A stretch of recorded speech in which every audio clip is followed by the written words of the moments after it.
اعوذ باللہ من الشیطان الرجیم، بسم اللہ الرحمن الرحیم۔ السلام علیکم رحمۃ اللہ وبرکاتہ۔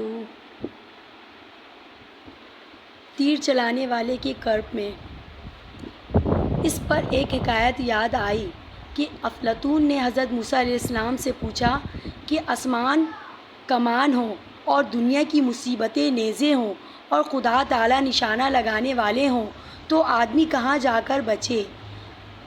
حضرت موسیٰ علیہ السلام نے فرمایا کہ تیر چلانے والے کے پاس جا کھڑا ہو، کیونکہ تیر دور والے پر چلاتے ہیں۔ کہنے لگے کہ بے شک آپ نبی ہیں، ایسا علم نبی ہی کے پاس ہوتا ہے، تو جب خدا تعالیٰ نزدیکی ہوگی تو حقیقت میں جس کا نام مصیبت ہے وہ نہیں آ سکتی، یعنی تکلیف نہ ہوگی، چاہے صورت مصیبت کی ہو، مگر دل میں بالکل خوش ہوگا۔